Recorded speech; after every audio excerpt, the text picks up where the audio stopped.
Hello friends, welcome to Cini Kahani. ಇವತ್ತಿನ story Kim ಎಂಬ ಯುವಕನದ್ದು. Kim ಎಂಬ ಯುವಕ ಒಂದೇ ರಾತ್ರಿಯಲ್ಲಿ ತಮ್ಮ ಊರಿನ ಹೆಂಗಸರನ್ನೆಲ್ಲ ಬಸರು ಮಾಡ್ತಾನೆ. ಏಕೆ ಮಾಡ್ತಾನೆ, ಹೇಗೆ ಮಾಡ್ತಾನೆ, ಕಾಯ್ದು ನೋಡಿ. ಮೂವಿ ಹೆಸರು a tale of legendary libido. So let's begin. ಮೂವಿಯ ಫಸ್ಟಿನಲ್ಲಿ ಜಿಯಾಂಗ್ಸಿ ಎಂಬ ಹಳ್ಳಿಯನ್ನು ತೋರಿಸ್ತಾರೆ. ಈ ಹಳ್ಳಿಯಲ್ಲಿ ವಿಚಿತ್ರವಾದ ಪದ್ಧತಿ ಇರುತ್ತೆ. ಈ ಊರಿನ ಹೆಂಗಸರೆಲ್ಲ ತಾವು ಕೆಲಸ ಮಾಡ್ತಾ ಇರ್ತಾರೆ ಮತ್ತು ಗಂಡನಿಗೆ ಆರಾಮಾಗಿ ಕೊಡ್ತಾ ಇರ್ತಾರೆ. ಅವ್ರ ಗಂಡಸರು ಯಾರು ಕೆಲಸ ಮಾಡ್ತಾರಲ್ಲ, ಆ ಗಂಡಸರಿಂದ ಅವರು ರಾತ್ರಿ ಮಂಚದ ಮೇಲೆ ಕೆಲಸ ಮಾಡಿಸ್ತಾ ಇರ್ತಾರೆ. ಫುಲ್ಲು ಮಜಾ ತಗೋತಾ ಇರ್ತಾರೆ. ಸೊ ಇದು ಈ ರೀತಿ ಈ ಊರಿನ ಪದ್ಧತಿ ಇರುತ್ತೆ. ಹೀಗೆ ಒಂದು ದಿನ ಪಕ್ಕದ ಊರಿನ ತಿರುಬುಕ್ಕಿಗಳು ತಿರುಗಾಡಿಕೊಂಡು ಈ ಊರಿಗೆ ಬಂದಿರ್ತಾರೆ. ಈ ಊರಲ್ಲಿ ಒಂದು ಹೋಟೆಲಲ್ಲಿ ಊಟಕ್ಕೆ ಕೂತಿರ್ತಾರೆ. ಆಗ ಅಲ್ಲಿ ನಮ್ಮ ಹೀರೋ ಕಿಮ್ ಊಟ ಮಾಡ್ತಾ ಇರ್ತಾನೆ. ಈ ತಿರುಬುಕ್ಕಿಗಳು ಸುಮ್ಮನೆ ಇರದೆ ಕಿಮ್ನನ್ನು ಪೀಡಿಸ್ತಾರೆ. ಈ ತಿರುಬುಕ್ಕಿಗಳ ಗ್ರೂಪ್ ಲೀಡರ್ ಕಿಮ್ಗೆ ಒಂದೇಟು ಹೊಡೆದು ಬಿಡ್ತಾನೆ. ಕಿಮ್ನು ತಿರ್ಗಾ ಇವನಿಗೆ ಜಾರಿಸಿ ಒದ್ದು ಬಿಡ್ತಾನೆ. ಇವರ ಗುರು ತೆಳಗೆ ಬಿದ್ದು ಬಿಡ್ತಾನೆ. ಆಗ ಅವರಿಬ್ಬರು ಕಿಮ್ನ ಮೇಲೆ ಮುಗಿಬೀಳ್ತಾರೆ. ಕಿಮ್ ಅವ್ರನ್ನೂ ಬಿಡದೆ ಮಕ್ಕ ಮುತ್ತಿ ಚಚ್ಚಾಕ್ಬಿಡ್ತಾನೆ. ಈ ಫೈಟ್ ನೋಡಿದ ಹೆಂಗಸರೆಲ್ಲ ಕಿಮ್ನ ಮೇಲೆ ಫಿದಾಗಿಬಿಡ್ತಾರೆ. ಕಿಮ್ನ ಮೇಲೆ ಅವರಿಗೆ ಕ್ರಶ್ ಆಗಿಬಿಡುತ್ತೆ. ಅಷ್ಟೊತ್ತಿಗೆ ಅಲ್ಲಿ ಒಂದು ಅಜ್ಜಿ ಬರ್ತಾಳೆ. ಅವಳು ಬಂದು ಹೇಳ್ತಾಳೆ, ಕಿಮ್ ಏನು ದೊಡ್ಡ ಹೀರೋ ಅಲ್ಲ, ಅವನ ಮೇಲೆ ಆಸೆ ಪಡಬೇಡಿ, ಅವನ ಕತೆ ನಿಮ್ಗಿನ್ನೂ ಗೊತ್ತಿಲ್ಲ ಅಂತ ಹೇಳ್ತಾಳೆ. ಅವ್ರ ಹೆಂಗಸರೆಲ್ಲ ಏಕೆ ಅಂತ ಕೇಳ್ತಾಳೆ. ಮೂವಿ ಫ್ಲ್ಯಾಶ್ ಬ್ಯಾಕ್ ಸೀನ್ಗೆ ಹೋಗುತ್ತೆ. ಒಂದು ರಾತ್ರಿ ಕಿಮ್ ಇದ್ದವನು ಅವನ ಕೆಲಸ ಮಾಡಿಸ್ಕೊಂಡು ನಡ್ಕೊಂಡು ಬರ್ತಾ ಇರ್ತಾನೆ. ಪಕ್ಕದಲ್ಲಿ ಒಂದು ಬಚ್ಚಲ ಮನೆಯಲ್ಲಿ ಯಾರೋ ಹೆಂಗಸು ಸ್ನಾನ ಮಾಡುವ ಸೌಂಡು ಕೇಳುತ್ತೆ. ಕಿಮ್ ಆಕರ್ಷಕನಾಗಿ ಅದ್ರ ಬಳಿ ಹೋಗ್ತಾನೆ. ಅದ್ರ ಸೌಂಡ್ ಕೇಳಿಕೊಂಡು ಎಮೋಷನಲ್ ಆಗ್ತಾ ಇರ್ತಾನೆ. ಅವನು ದಾಟಿಕೊಂಡು ಹೋಗಬೇಕಾದ್ರೆ ಸ್ನಾನ ಮಾಡ್ತಾರೋ ಹೆಂಗಸು ಕಿಮ್ನನ್ನು ಕೈ ಹಾಕಿ ಎಳೆದುಕೊಂಡು ಬರ್ತಾಳೆ. ಅಲ್ಲಿ ಒಂದು ಮ್ಯಾಚು ಕಬಡ್ಡಿಯಾಗಿ ಬಿಡುತ್ತೆ. ಆದರೆ ಕಿಮ್ನ ಬಾಳೆಹಣ್ಣು ತುಂಬ ಚಿಕ್ಕದಾಗಿರುತ್ತೆ ಮತ್ತು ಅದರಲ್ಲಿ ಶಕ್ತಿ ಇರುವುದಿಲ್ಲ. ಅವನ ಬಾಳೆಹಣ್ಣು ಒಂದೇ ನಿಮಿಷಕ್ಕೆ ಕಕ್ಕಿಬಿಡುತ್ತೆ. ಆಗ ಗೊತ್ತಾಗುತ್ತೆ ಇವನು ಕೇಳಿರೋದು ಒಬ್ಬ ಅಜ್ಜಿಯನ್ನ. ಆಗ ಅಜ್ಜಿ ಹೇಳ್ತಾಳೆ, ಬಡ್ಡಿ ಮಗನೇ, ನಿನ್ನ ಗಂಡಸೇ ಅಲ್ಲ, ಬರೀ ಒಂದೇ ನಿಮಿಷಕ್ಕೆ ಕಕ್ಕಿರೋ ನಿನ್ನ ಬಾಳೆಹಣ್ಣು ಎದಕ್ಕೂ ಯೂಸ್ ಇಲ್ಲ, ಎದ್ದು ಹೋಗಿಲ್ಲದಂತ ಅವನನ್ನು ಬೈದು ಕಲಿಸಿಬಿಡ್ತಾಳೆ. ಮೂವಿ ಮತ್ತೆ ಪ್ರೆಸೆಂಟ್ ಸೀನ್ಗೆ ಬರುತ್ತೆ. ಅಜ್ಜಿ ಮಾತು ಕೇಳಿ ಹೆಂಗಸರೆಲ್ಲ ಕಿಮ್ನ ಮೇಲೆ ಅಸಹ್ಯಗೊಂಡು ನಗಕ್ಕೆ ಆರಂಭಿಸ್ತಾರೆ. ಅಷ್ಟೊತ್ತಿಗೆ ಅಲ್ಲಿ ಕಿಮ್ನ ಅಣ್ಣ ಜಾಕ್ ಬರ್ತಾನೆ. ಜಾಕ್ನ ನೋಡಿ ಊರ ಹೆಂಗಸರೆಲ್ಲ ಬಾಯ್ ಬಿಡ್ತಾರೆ. ಯಾಕಂದರೆ ಜಾಕ್ ತುಂಬ ಒಳ್ಳೆಯ ವ್ಯಕ್ತಿಯಾಗಿರ್ತಾನೆ ಮತ್ತು ತುಂಬ ಸುಂದರವಾಗಿರ್ತಾನೆ.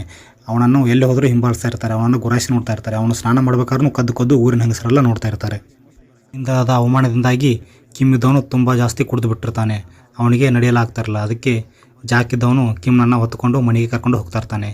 ಕರ್ಕೊಂಡು ಹೋಗ್ಬೇಕಾದ್ರೆ ದಾರಿ ಮಧ್ಯೆ ನದಿ ಇರುತ್ತೆ. ನದಿ ಬ್ರಿಡ್ಜ್ ಮೇಲೆ ದಾಟಬೇಕಾದ್ರೆ ನದಿ ಬ್ರಿಡ್ಜ್ ಮೇಲೆ ಒಂದು ಹೆಂಗಸು ಕಾಲೆತ್ತಿ ಲಂಗ ಎತ್ತಿ ಡ್ಯಾನ್ಸ್ ಮಾಡ್ತಾ ಇರ್ತಾಳೆ.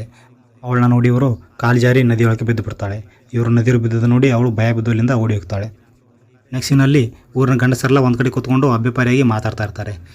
ಸಂಜೆ ಲಾರಾ ನದಿಗೆ ಸ್ನಾನಕ್ಕೆ ಹೋಗ್ತಾಳೆ. ಅವಳನ್ನ ಕದ್ದು ನೋಡೋಕ್ಕೆ ಹೋಗೋಣ ಅಂತ ಎಲ್ಲರೂ ಪ್ಲ್ಯಾನಿಂಗ್ ಮಾಡ್ಕೋತಾ ಇರ್ತಾಳೆ. ಫ್ರೆಂಡ್ಸ್, ಈ ಲಾರಾ ತುಂಬ ಸುಂದರವಾಗಿರ್ತಾಳೆ. ಇಡೀ ಊರಿನ ಗಂಡಸರೆಲ್ಲ ಲಾರಾ ಅಂದರೆ ಬಾಯ್ ಬಿಡ್ತಾ ಇರ್ತಾರೆ. ಅವಳಂದರೆ ಸಾಕು ಸಾಯ್ತಾ ಇರ್ತಾರೆ ಎಲ್ಲರೂ. ಸೊ ಇವ್ರ ಮಾತು ಕೇಳ್ಕೊಂಡು ಕಿಮ್ ಕೂಡ ಅವ್ರ ಹಿಂದಿಂದನೇ ನದಿ ಕಡೆಗೆ ಹೋಗ್ತಾನೆ. ಎಲ್ಲರೂ ಬಟ್ಟೆ ಬಿಚ್ಚಿ ನದಿಯಲ್ಲಿ ಇರೋದು ಲಾರನ ದಾರಿ ಕಾಯ್ಕೊಂಡು ಕೂತಿರ್ತಾಳೆ. ಅಷ್ಟೊತ್ತಿಗೆ ಅಲ್ಲಿ ಲಾರಾ ಬರ್ತಾಳೆ. ಲಾಲಾ ಇವರನ್ನು ನೋಡಿ ಇವ್ರಿಗೇನಾದ್ರು ಮಾಡ್ಬೇಕಂತ ಯೋಚನೆ ಮಾಡ್ತಾಳೆ. ಆಗ ಅವಳು ಒಂದು ಚಪ್ಪಲಿ ತೆಗೆದು ದೂರ ಬಿಸಾಕಿ ಬಿಡ್ತಾಳೆ. ಆ ಚಪ್ಪಲಿ ಯಾರು ತಂದು ಫಸ್ಟ್ ಕೊಡ್ತಿರೋ ನಾನು ಅವರಿಗೆ ಕಿಸ್ ಕೊಡ್ತೇನೆ ಅಂತ ಹೇಳ್ತಾಳೆ. ಇವರೆಲ್ಲರೂ ಚಪ್ಪಲಿ ತರೋದಕ್ಕೆ ಒಬ್ರನ್ನೊಬ್ಬರು ಕಚ್ಚಾಡ್ಕೊಂಡು ಬಿದ್ದಾಡ್ಕೊಂಡು ಈಜಲು ಆರಂಭಿಸ್ತಾರೆ. ಅಷ್ಟೊತ್ತಿಗೆ ಲಾರಾ ಸ್ನಾನ ಮುಗಿಸ್ಕೊಂಡು ಅಲ್ಲಿಂದ ಹೋಗಿ ಬಿಡ್ತಾಳೆ. ಇವರನ್ನು ಬಕ್ರ ಮಾಡಿಬಿಡ್ತಾಳೆ. ನೆಕ್ಸ್ಟ್ ಡೇಯಿಂದ ಕಿಮ್ ಇದ್ದವನು ಲಾರಾ ಹಿಂದೆ ಬಿದ್ದು ಬಿಡ್ತಾನೆ. ಅವಳನ್ನು ಪಟಾಯಿಸಲು ಆರಂಭಿಸ್ತಾನೆ. ಅವಳಿಗೆ ಗಿಫ್ಟ್ಸ್ ಕೊಡೋದು, ಸ್ವೀಟ್ಸ್ ಕೊಡೋದು ಅಂತ ಮಾಡ್ತಾನೆ. ಲಾರಾಗೂ ಕಿಮ್ ಮೇಲೆ ಆಸೆಯಾಗಿರುತ್ತೆ. ಅವಳು ಇವನು ತಂದು ಕೊಟ್ಟಿರೋ ಸ್ವೀಟ್ಸನ್ನು ತುಂಬ ಖುಷಿಯಾಗಿ ತಿಂತಾಳೆ. ಅವಳಿಗೂ ಇವನ ಮೇಲೆ ಸ್ವಲ್ಪ ಸ್ವಲ್ಪ ಪ್ರೀತಿ ಬರ್ತಾ ಇರುತ್ತೆ. ಒಂದು ದಿನ ಲಾರಾ ಸ್ನಾನ ಮಾಡಬೇಕಾದ್ರೆ ಮತ್ತೆ ಊರಿನ ಗಂಡಸರೆಲ್ಲ ಬಾಯ್ ಬಿಟ್ಕೊಂಡು ಅವಳನ್ನು ಕದ್ದು ನೋಡ್ತಾ ಇರ್ತಾರೆ. ಅಷ್ಟೊತ್ತಿಗೆ ಆ ಊರಿನ ಹೆಂಗಸರೆಲ್ಲ ಬಟ್ಟೆ ಒಗಿಕ್ಕಂತ ಅಲ್ಲಿಂದ ಹಾದು ಹೋಗ್ತಾ ಇರ್ತಾರೆ. ಅವರೆಲ್ಲ ಇವಳು ಸ್ನಾನ ಮಾಡೋದನ್ನು ಅವ್ರ ಗಂಡಸರೆಲ್ಲ ಕದ್ದು ನೋಡ್ತಾ ಇರೋದನ್ನು ನೋಡಿ ಲಾರಾ ಮೇಲೆ ಕೋಪಗೊಂಡು ಲಾರನ್ನ ಹಿಗ್ಗಾಮುಗ್ಗ ಬಡಿಯೋದಕ್ಕೆ ಸ್ಟಾರ್ಟ್ ಮಾಡ್ತಾರೆ. ಅವಳ ಬಡಿತದಿಂದ ಲಾರಾ ಬಾಯಲ್ಲಿ ರಕ್ತ ಬರುತ್ತೆ. ಅಷ್ಟೊತ್ತಿಗೆ ಅಲ್ಲಿ ಕಿಮ್ನ ಅಣ್ಣ ಜಾಕ್ ಬರ್ತಾನೆ. ಅವನು ಬಂದು ಇವ್ರ ಹೆಂಗಸರಿಗೆಲ್ಲ ಬುದ್ಧಿ ಹೇಳಿ ಬಿಡಿಸಿಕೊಂಡು ಲಾರನನ್ನು ಮನೆಗೆ ಕರ್ಕೊಂಡು ಹೋಗ್ತಾನೆ. ಅದೇ ರಾತ್ರಿ ಕಿಮ್ ಇದ್ದವನು ಕೆಲಸ ಮುಗಿಸ್ಕೊಂಡು ಮನೆಗೆ ಹೋಗ್ತಾ ಇರ್ತಾನೆ. ಕಾಡು ದಾರಿಯಲ್ಲಿ ಒಬ್ಬ ತಾತನನ್ನು ಜಾಳಿಗೆಯಲ್ಲಿ ಯಾರೋ ಬಂಧಿಸಿ ಬಿಟ್ಟಿರ್ತಾರೆ. ಆಗ ಇವನು ಕಿಮ್ ಇದ್ದವನು ಒಬ್ಬ ತಾತನನ್ನು ಬಿಡಿಸ್ತಾನೆ. ಆಮೇಲೆ ಗೊತ್ತಾಗುತ್ತೆ ಅವನೊಬ್ಬ ಮಂತ್ರವಾದಿ ಅಂತ. ಆಗ ಮಂತ್ರವಾದಿ ಹೇಳ್ತಾನೆ, ನಿನಗೆ ಸಹಾಯ ಮಾಡಿದ್ಯಾ, ನಿನಗೇನು ಸಹಾಯ ಬೇಕು ಕೇಳು, ನಾನು ಮಾಡಿಕೊಡ್ತೀನಿ ಅಂತ ಹೇಳ್ತಾನೆ. ಆಗ ಕಿಮ್ ಇದ್ದವನು ತನ್ನ ಕಷ್ಟಗಳನ್ನೆಲ್ಲ ಹೇಳ್ತಾನೆ. ನನ್ನ ಬಾಳೆಹಣ್ಣು ತುಂಬ ಚಿಕ್ಕದಿದೆ, ಒಂದೇ ನಿಮಿಷಕ್ಕೆ ಔಟಾಗಿಬಿಡುತ್ತೆ, ಇದರಿಂದ ಯಾವ ಹೆಂಗಸರು ನನ್ನ ಮೇಲೆ ಬೀಳಲ್ಲ ಅಂತ ಹೇಳ್ತಾನೆ. ಸೊ ಆಗ ಇವನಿಗೆ ಗೊತ್ತಾಗುತ್ತೆ. ಆಗ ತಾತ ಹೇಳ್ತಾನೆ, ಇಲ್ಲಿಂದ ಸೀದಾ ಹೋಗಿ ಎಡಕ್ಕೆ ತಿರುವ, ಅಲ್ಲಿ ಒಂದು ಬೆಟ್ಟ ಇದೆ, ಬೆಟ್ಟದ ಪಕ್ಕ ಒಂದು ಗಿಡ ಇದೆ, ಗಿಡದ ಪಕ್ಕ ಒಂದು ಗುಂಡಿದೆ, ಆ ಗುಂಡಿ ತೋಡು, ಅಲ್ಲಿ ಒಂದು ಬಾಟಲ್ ಇದೆ, ಆ ಬಾಟಲಿಂದ ನೀರನ್ನು ಸ್ವಲ್ಪ ಕುಡಿ, ಜಾಸ್ತಿ ಕುಡಿಬೇಡ, ಸ್ವಲ್ಪ ನೀರು ಕುಡಿ, ಅದರಿಂದ ನಿನ್ನ ಕಷ್ಟಗಳೆಲ್ಲ ಪರಿಹಾರ ಹೋಗುತ್ತೆ ಅಂತ ಹೇಳ್ತಾನೆ. ಆತನ ಮಾತು ಪೂರ್ತಿ ಮುಗಿದಿರಲ್ಲ ಅಷ್ಟೊತ್ತಿಗೆ ಅಲ್ಲಿಂದ ಕಿಮ್ ಕಾಲು ಕಿತ್ತು ಓಡಿ ಹೋಗಿರ್ತಾನೆ. ಅವನು ಸೀದಾ ಹೋಗಿ ಆ ನೀರಿನ ಬಾಟ್ಲ್ ತೊಗೊಂಡು ಸ್ವಲ್ಪ ಕುಡಿಯೋದ್ರಲ್ಲಿ ಎಲ್ಲ ಪೂರ್ತಿ ನೀರು ಕುಡಿದು ಮುಗಿಸಿಬಿಡ್ತಾನೆ. ಅವನಿಗೆ ಮೈಯಲ್ಲೆಲ್ಲ ಶಕ್ತಿ ಬಂದುಬಿಡುತ್ತೆ. ಅವನ ಬಾಳೆಹಣ್ಣು ದಪ್ಪ ಮತ್ತು ಉದ್ದವಾಗಿ ಬಿಡುತ್ತೆ. ಬೆಳಗ್ಗೆ ಅವನು ಊರ ಕಡೆ ಹೋಗ್ತಾ ಇರ್ತಾನೆ. ಅಷ್ಟೊತ್ತಿಗೆ ಗೊತ್ತಾಗುತ್ತೆ ಪಕ್ಕದ ರಾಜ್ಯದವರು ಇವ್ರ ರಾಜ್ಯದ ಮೇಲೆ ಯುದ್ಧ ಸಾರಿ ಬಿಟ್ಟಿರ್ತಾರೆ. ಅದಕ್ಕೆ ಇವ್ರ ಊರಿನ ಗಂಡಸರೆಲ್ಲ ಯುದ್ಧ ಆಡೋದಕ್ಕೆ ಅಂತ ಹೋಗಿರ್ತಾರೆ. ಇವ್ರ ಅಣ್ಣನೂ ಕೂಡ ಹೋಗಿರ್ತಾನೆ. ಆಗ ಅಲ್ಲಿ ಒಂದು ಗುಡಿಸಲಿಗೆ ಬೆಂಕಿ ಬಿದ್ದಿರುತ್ತೆ. ಆಗ ಬೆಂಕಿ ನಂದಿಸಲು ಎಲ್ಲರೂ ಪರದಾಡ್ತಾ ಇರ್ತಾರೆ. ಆಗ ಕಿಮ್ ಇದ್ದವನು ತನ್ನ ಬಾಳೆಹಣ್ಣನ್ನು ಹೊರಗೆ ತೆಗೆದುಬಿಟ್ಟು ಅದರಿಂದ ಉಚ್ಚೆ ಹೊಯ್ದು ಬೆಂಕಿಯನ್ನು ಆರಿಸಿಬಿಡ್ತಾನೆ. ಈ ಸುದ್ದಿ ಗೊತ್ತಾಗಿ ಊರಿನ ಹೆಂಗಸರೆಲ್ಲ ಚಕಿತವಾಗಿ ಬಿಡ್ತಾರೆ. ಅವನ ಬಾಳೆಹಣ್ಣು ನೋಡಲು ಕಾತುರವಾಗಿ ಕಾಯ್ತಾ ಇರ್ತಾರೆ. ಈಗ ಇಡೀ ಊರು ತುಂಬ ಗಂಡಸರು ಅನ್ನೋದಕ್ಕೆ ಕಿಮ್ ಮಾತ್ರ ಒಬ್ಬ ಉಳ್ಕೊಂಡಿರ್ತಾನೆ. ಯಾಕಂದರೆ ಎಲ್ಲ ಗಂಡಸರು ಯುದ್ಧಕ್ಕೆ ಹೋಗಿರ್ತಾರೆ. ಹೆಂಗಸರೆಲ್ಲ ಇವನು ಬಾಳೆಹಣ್ಣು ನೋಡಬೇಕು ಅಂತ ಏನೇನೋ ನೆಪ ಮಾಡಿಕೊಂಡು ಇವನ ಮನೆಗೆ ಬರೋದಕ್ಕೆ ಆರಂಭಿಸ್ತಾರೆ. ಅಷ್ಟೊತ್ತಿಗೆ ಒಂದು ಹೆಂಗಸು ಸೀದಾ ಇವನ ಮನೆಗೆ ಬಂದು ಬಿಡ್ತಾಳೆ. ಅವನಿಗೆ ಕುಡಿಯೋದಕ್ಕೆ ಅಂತ ಪಾನಕ ಮಾಡಿ ತಂದು ಕೊಟ್ಟಿರ್ತಾಳೆ. ಆ ಪಾನಕವನ್ನು ಅವನಿಗೆ ಕುಡಿಸಿ ತನ್ನ ಕೆಲಸವನ್ನು ಮುಗಿಸ್ಬೇಕಂತ ಅವಳದು ಪ್ಲ್ಯಾನ್ ಆಗಿರುತ್ತೆ. ಆದರೆ ಕಿಮ್ ಅವಳಿಗೆ ವಾರ್ನಿಂಗ್ ಮಾಡ್ತಾನೆ. ಇದೆಲ್ಲ ಬೇಡ ಅಂತ ಹೇಳ್ತಾನೆ. ನನ್ನ ಶಕ್ತಿ ತಡೆಯೋ ಕೆಪಾಸಿಟಿ ನಿನ್ನಲ್ಲಿ ಇಲ್ಲ, ದಯವಿಟ್ಟು ಇಲ್ಲಿಂದ ಹೋಗುವಂಥ ಅವಳಿಗೆ ವಾರ್ನಿಂಗ್ ಕೊಡ್ತಾನೆ. ಆದರೂ ಅವಳು ಕೇಳೋದಿಲ್ಲ. ಇಡೀ ಊರಿನ ಗಂಡಸರೆಲ್ಲ ನನ್ನ ಜೊತೆ ಆಗಿದ್ದಾರೆ, ನೀನೇ ದೊಡ್ಡ ಮಹಾ, ಮುಚ್ಕೊಂಡು ಮಾಡು ಅಂತ ಅವನಿಗೆ ಫೋರ್ಸ್ ಮಾಡಲು ಆರಂಭಿಸ್ತಾರೆ. ಸೊ ಕಿಮ್ ಇದ್ದವನು ಬಿಡ್ತಾನ. ಜಗ್ಗಿ ಹಿಡ್ಕೊಂಡು ಹಿಂದೆ ಮುಂದೆ ಒಂದಲ್ಲ ಎರಡಲ್ಲ 5 ಸಾರಿ ಸರಿಯಾಗಿ ಬಾರಿಸಿ ಬಿಡ್ತಾನೆ. ಇವನು ಮಾಡೋ ಫೋರ್ಸಿಗೆ ಅವಳ ಬಾಯಿಂದ ಮೂಗಿಂದ ರಕ್ತ ಬರಲಾರಂಭಿಸುತ್ತೆ. ಸೊ ಇದೇ ಖುಷಿಯಿಂದ ಅವಳು ಫುಲ್ ಸ್ಯಾಟಿಸ್ಫ್ಯಾಕ್ಷನ್ ತೊಗೊಂಡು ಊರಿನ ಹೆಂಗಸರಿಗೆಲ್ಲ ಹೇಳಿಬಿಡ್ತಾಳೆ, ಅವನು ತುಂಬ ದಪ್ಪ ಇದೆ, ಅವನು ತುಂಬ ಶಕ್ತಿ ಇದೆ, 5 ಬಾರಿ ಮಾಡಿದ, ನಂಗೆ ಫುಲ್ ಸ್ಯಾಟಿಸ್ಫ್ಯಾಕ್ಷನ್ ಆಯ್ತು ಅಂತ ಊರಿನ ಹೆಂಗಸರೆಲ್ಲ ಹೇಳ್ತಾಳೆ. ಹೆಂಗಸರೆಲ್ಲ ಫುಲ್ ಕ್ಯೂರಿಯಾಸಿಟಿಯಿಂದ ತಾ ಮುಂದೆ ಕ್ಯೂ ಹಚ್ಚಿ ಅವನ ಮನೆ ಮುಂದೆ ಲೈನ್ ಮಾಡ್ತಾರೆ. ಕಿಮ್ನು ಯಾರಿಗೂ ನಿರಾಶೆ ಮಾಡ್ದಂಗೆ ಇಡೀ ರಾತ್ರಿಯೆಲ್ಲ ಒಬ್ಬೊಬ್ಬರನ್ನ ಕರೆದು ಅವ್ರನ್ನ ಟಪ್ ಗಪ ಮಾಡಿ ಕಳಿಸ್ತಾನೆ. ರಾತ್ರಿ ಪೂರ್ತಿ ಊರಿನ ಹೆಂಗಸರನ್ನೆಲ್ಲ ಮಾಡಿದರೂ ಕಿಮ್ನ ಆಸೆ ಇನ್ನೂ ತೀರಿದಿರಲಿಲ್ಲ. ಮರುದಿನ ಈ ಸುದ್ದಿ ಆ ಊರಿನ ರಾಜಕುಮಾರಿಗೆ ಗೊತ್ತಾಗುತ್ತೆ. ಅವಳಿಗೂ ಆಸೆ ಹೆಚ್ಚಾಗಿ ಕಿಮ್ನನ್ನು ಹಿಡಿದು ತರಲು ಸೈನಿಕರಿಗೆ ಆದೇಶ ಕೊಡ್ತಾಳೆ. ಸೈನಿಕರು ಕಿಮ್ನನ್ನು ಬಂಧಿಸಿ ತಂದು ಅವನ ಮುಂದೆ ನಿಲ್ಲಿಸ್ತಾರೆ. ಆಗ ರಾಜ ಹೇಳ್ತಾನೆ, ನಿನಗೇನು ಬೇಕು ಅದನ್ನೆಲ್ಲ ಕೊಡ್ತೀನಿ, ಧನ ಸಂಪತ್ತು ಆಸ್ತಿಲಿ ಪಾಲು ಎಲ್ಲ ಕೊಡ್ತೀನಿ, ಆದರೆ ನಿನ್ನಿಂದ ನನಗೆ ಒಂದು ಸಹಾಯ ಆಗಬೇಕು. ರಾಜ್ಯದ ರಾಯಭಾರಿ ಬಂದಿದ್ದಾನೆ, ಅವನು ನಮಗೆ ಸವಾಲಿಸಿದ್ದಾನೆ. ಆ ಸವಾಲಿನಲ್ಲಿ ನೀನು ಅವನು ಸೋಲಿಸಿದರೆ ನಿನಗೆ ಏನು ಬೇಕೋ ಅದನ್ನೆಲ್ಲ ಕೊಡ್ತೀನಿ, ನನ್ನ ಸರ್ವಸ್ವನ್ನೆಲ್ಲ ನಿನಗೆ ಕೊಡ್ತೀನಿ ಅಂತ ಕಿಮ್ಗೆ ರಿಕ್ವೆಸ್ಟ್ ಮಾಡ್ಕೊತಾನೆ. ಕಿಮ್ ಸರಿ ಅಂತ ಹೇಳ್ತಾನೆ.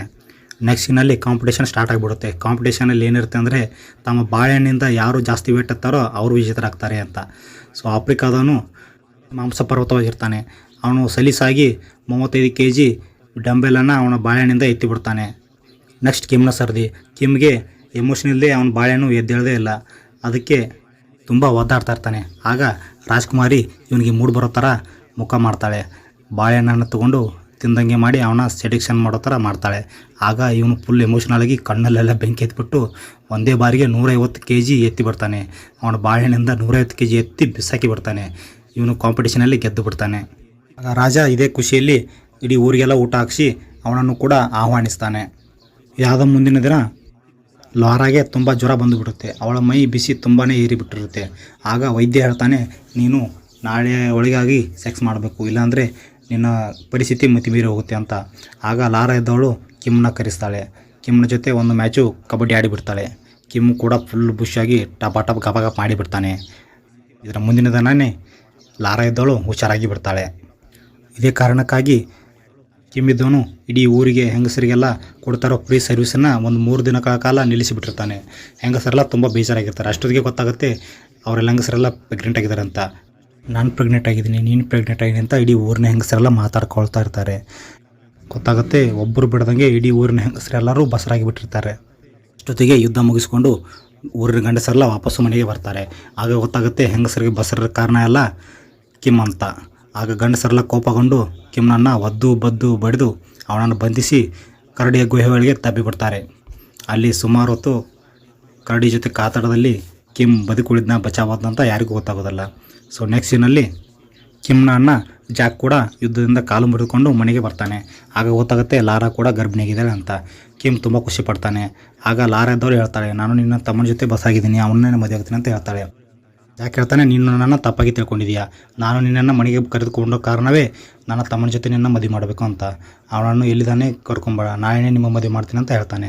ಆದರೆ ಕಿಮ್ಮನ ಸುದ್ದಿ ಯಾರಿಗೂ ಗೊತ್ತಿರಲ್ಲ, ಅವನ ಏನಾದಂತ ಯಾರಿಗೂ ಗೊತ್ತಾಗೋದೇ ಇಲ್ಲ. ಸೊ ನೆಕ್ಸ್ಟ್ ಇಲ್ಲಿಂದ ಮೂವಿಯ ಸೀನ್ 5 ವರ್ಷ ಮುಂದಕ್ಕೆ ಹೋಗುತ್ತೆ. ಆಗ ಊರಿನ ಹೆಂಗಸರೆಲ್ಲ ತಮ್ಮ ಮಕ್ಕಳಿಗೆ ಜನ್ಮ ಕೊಟ್ಟಿರ್ತಾರೆ. ಆಗ ಅವ್ರ ಮಕ್ಕಳೆಲ್ಲ ಕಿಮ್ ಥರನೇ ಫುಲ್ಲು ಶಕ್ತಿಶಾಲಿಯಾಗಿರ್ತಾರೆ. ಅವ್ರ ಬಾಳೆಹಣ್ಣಿಂದ ಫುಲ್ಲು ವಾಟರ್ ಫೌಂಟೇನನ್ನು ಜಿಗಿಸ್ತಾ ಇರ್ತಾರೆ. ದಿನ ದೋಣಿಯಲ್ಲಿ ಕುಳಿತ 4 ಜನ ಹೆಂಗಸರು ಕಿಮ್ನ ಬಾಳೆಹಣ್ಣಿನ ಪೌರುಷದ ಬಗ್ಗೆ ಮಾತಾಡ್ತಾ ಇರ್ತಾರೆ. ಆ ಬಾಳೆಹಣ್ಣಿನ ಪೌರುಷ ಕೇಳಿ ನಾವಿಕ ನಗ್ತಾನೆ. ಆಗ ಗೊತ್ತಾಗುತ್ತೆ ಅವನು ಯಾರೂ ಅಲ್ಲ, ಅವನಿಗೆ ಕಿಮ್ ಆಗಿರ್ತಾನೆ. ಕಿಮ್ ಅಲ್ಲಿ ವೇಷ ಧರಿಸಿಕೊಂಡು ನಾವಿಕನಾಗಿ ಆ ಊರಲ್ಲಿ ತಲೆಮಾರಿಸ್ಕೊಂಡು ಬಾಳ್ತಾ ಇರ್ತಾನೆ. ಅವನು ನಗ್ತಾನೆ. ಅಲ್ಲಿ ನಮ್ಮ ವ್ಯೂವರ್ಸ್ಗೆ ಗೊತ್ತಾಗುತ್ತೆ ಬಡ್ಡಿ ಮಗ ಆ ಕರಡಿನೂ ಬಿಟ್ಟಿರೋದಿಲ್ಲ. ಆ ಕರಡಿಗೂ ಕೂಡ ಇವನು ಬಾಳೆನಿಂದ ಸರಿಯಾಗಿ ಬಾರಿಸಿ ಬಿಟ್ಟಿರ್ತಾನೆ. ಸೊ ಇಲ್ಲಿಗೆ ಈ ಮೂವಿಯ ಕತೆ ಮುಗಿದು ಹೋಗುತ್ತೆ. ಸೊ ಫ್ರೆಂಡ್ಸ್, ಈ ಮೂವಿಯ ಕತೆ ನಿಮಗೆ ಸ್ವಲ್ಪನಾದರೂ ಇಷ್ಟ ಆಗಿದರೆ ಪ್ಲೀಸ್ ಈ ವಿಡಿಯೋಗೆ ಲೈಕ್ ಮಾಡಿ, ನಮ್ಮ ಚಾನಲ್ಗೆ ಸಬ್ಸ್ಕ್ರೈಬ್ ಆಗಿ, ನಿಮ್ಮ ಫ್ರೆಂಡ್ಸ್ ಜೊತೆ ಈ ವಿಡಿಯೋನ ಶೇರ್ ಮಾಡಿ. ಇದೇ ಥರದ ಇಂಟ್ರೆಸ್ಟಿಂಗ್ ಆಗಿರೋ ಮೂವಿ ಎಕ್ಸ್ಪ್ಲೇಷನ್ ತೊಗೊಂಡು ನೆಕ್ಸ್ಟ್ ವಿಡಿಯೋದಲ್ಲಿ ಸಿಗ್ತೀನಿ. ಅಲ್ಲಿವರೆಗೆ ಧನ್ಯವಾದ.